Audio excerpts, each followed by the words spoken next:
All right, guys. Fula coming to you with a real quick video. When it comes to boxing, right? It's okay not to like a fighter. Just say you don't like a fighter instead of like dancing around like you not liking that fighter. If you don't like Demetrius Andrade, fine, no problem. Cool. But you don't have to like discredit him. You don't have to mention, oh, he was dropped. Oh, he fights nothing but bums.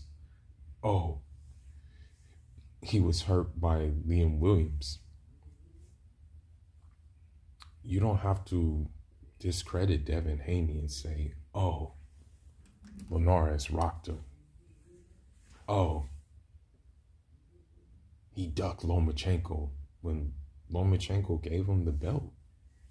Like, if you don't like a certain demographic of fighter, just say you don't like the fighter.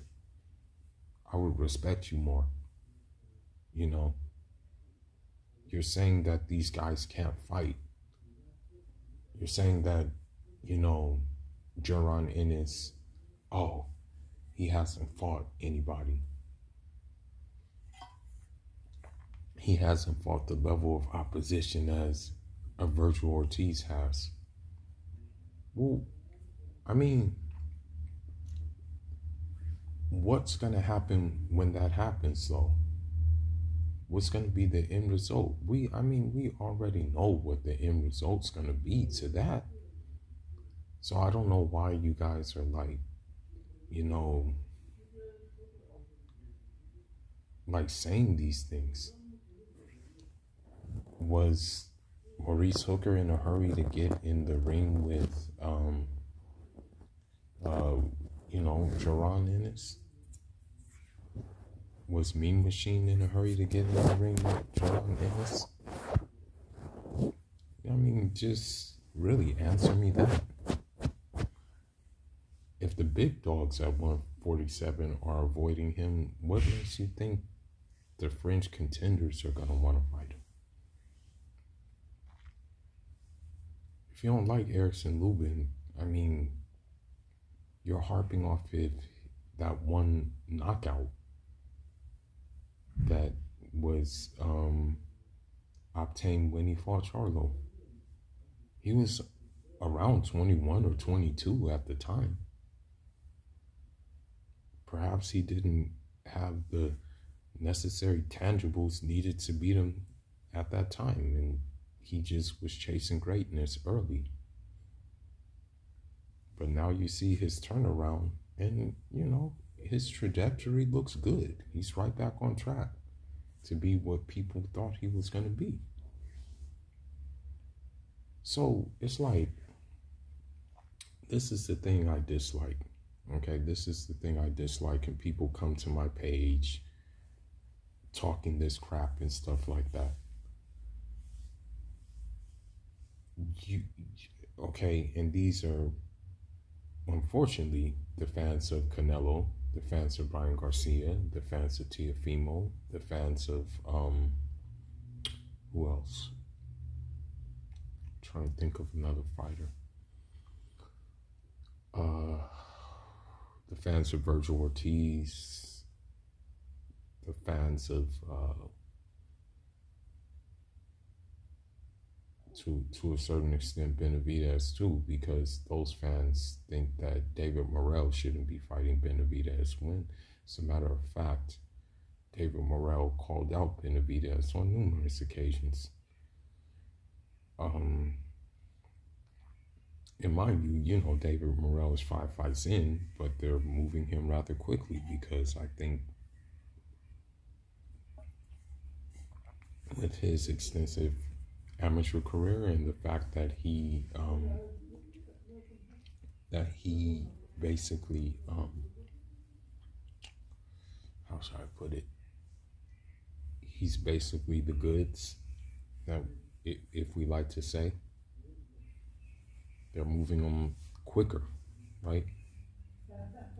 This is what's happening. with him. So, um, with that being said, like it just gets annoying that people will not just say who they dislike. It's okay. I don't care if you dislike certain fighters, that's fine, but why hide your dislike for them fighters by saying things like, oh, he hasn't done this. Oh, he got hurt. I mean, let's look at your favorite fighters. Does Ryan Garcia have a title right now? Didn't Ryan Garcia get dropped by Luke Campbell?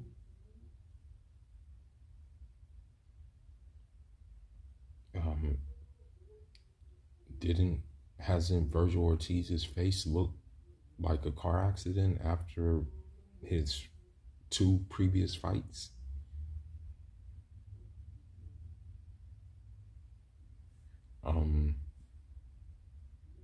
Did Canelo not take the weakest path to undisputed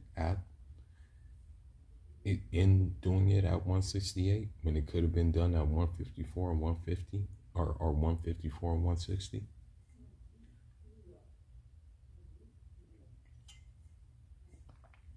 Did Teofimo Lopez basically turn down a undisputed fight to fight Kambosos?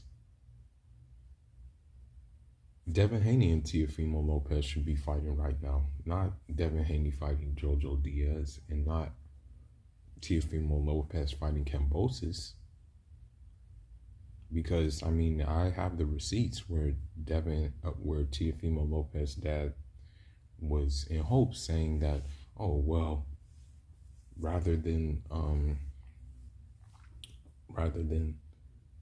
get $4 million fighting Devin Haney, I can get $10 million fighting in front of people in Australia.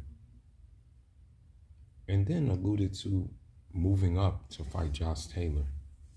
That's what he said. So you criticize, like, for example, they criticized the Jaron Ennis's, they criticized the Demetrius Andrade, they criticized the Devin Haney's. They criticize these people for number one, getting hit because it is boxing. Number two, their lack of opposition. They always do that.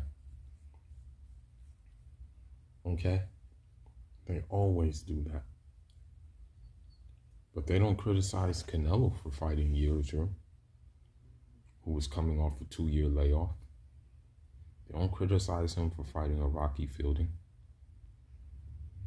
They don't criticize Ryan Garcia for, instead of fighting Devin Haney, fighting Luke Campbell when he was the mandatory. Well, actually, they don't criticize Ryan Garcia for actually for fighting Jojo Diaz instead of fighting Devin Haney, who he fought Luke Campbell in order to become Devin Haney's mandatory. That was what that fight was for. They don't criticize him for that. And yeah, it's just annoying at times. It's like, bro, if you don't like a certain demographic of fighter, just say you don't like a certain demographic of fighter, bro. That's it. Instead, they dance around and stuff like that. Like when for example, when like promoters, when trainers and what have you give these fighters like compliments, like for example saying Demetrius Andrade is one of the most avoided fighters right now. When they say, Devin Haney, I've never seen another fighter avoided like Devin Haney before, That, you see the comments of these people who dislike them, and it's like, okay, well, you're saying these things and you don't have any valid points when you're saying these things. Instead of like writing paragraphs about how much these people haven't done anything and everything like that, just say you dislike them, you know. And we know why you dislike them. I mean, I'm not going to talk about it. You know, that's another video in itself. I'm not going to speak about it, but we know why you dislike them, you know. And I understand, you know, but at the same time, it's like, bruh, just say it. I mean, well, let me just let the elephant out the room now. I would respect people if they say, I dislike this guy because he's a Cuban, or I dislike this guy because he's a black, more than what they're doing right now, you know. And on the last note, what people do, this is what people do too. Yeah, I find this among Canelo fans most. Canelo fans like to compare Canelo to Floyd Mayweather and what Floyd Mayweather did in the latter part of his career. When you think about it, though, Floyd Mayweather was still taking on kind of difficult fights in the latter part of his career. You know, he was taking on like a game-ready Maidana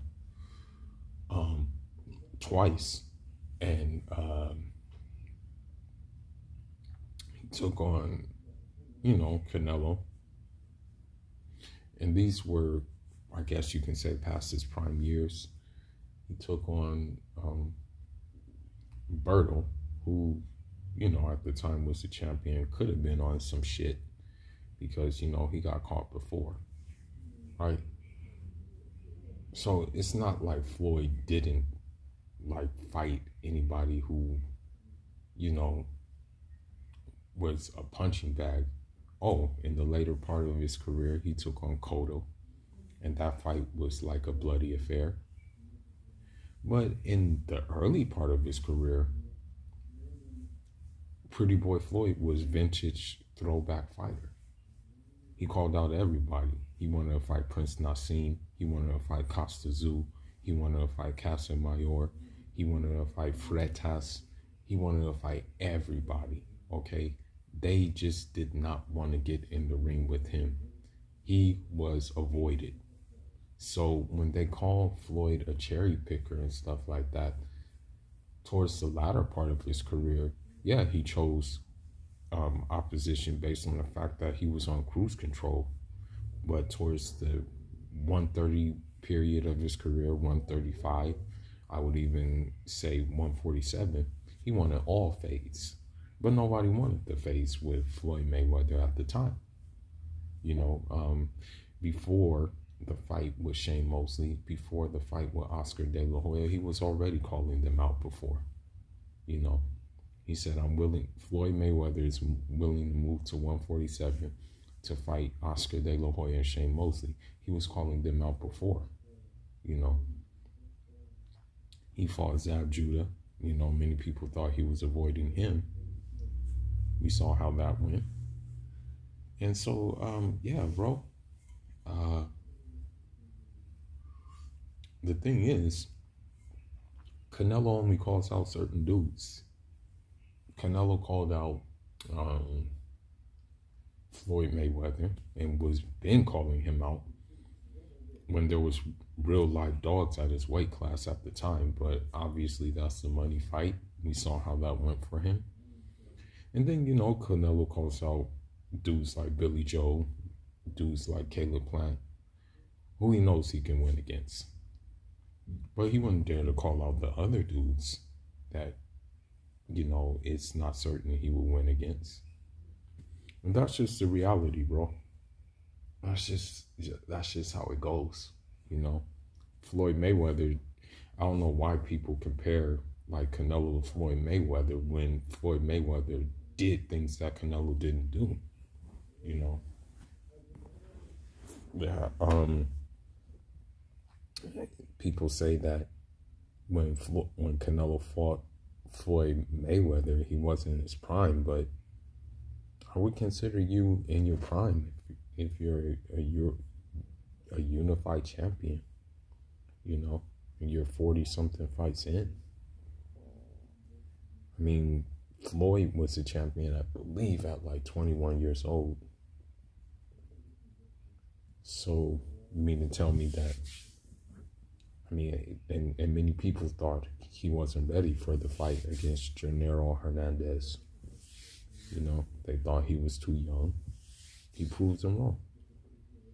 So what I'm trying to get at, and I'm going to end this video on this note, there's levels to this, you know. There's levels to this. There's levels to the footwork. There's levels to the level changes. There's levels to switching.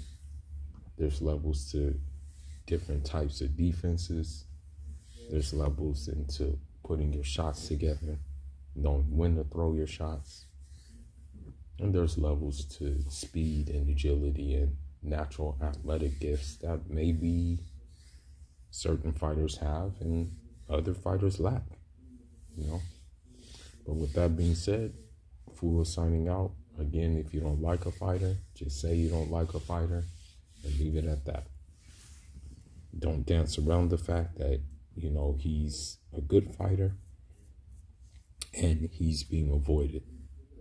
You know, you try to spin a narrative that he's not being avoided, and then you try to spin the narrative that he's ducking people, which he's not, you know. And as a matter of fact, the newest narrative is that Jaron Ennis is ducking Vergil Ortiz. That's the newest narrative that they're spinning now. But we know that's far from the truth. But with that being said, Fula signing out. Inshallah.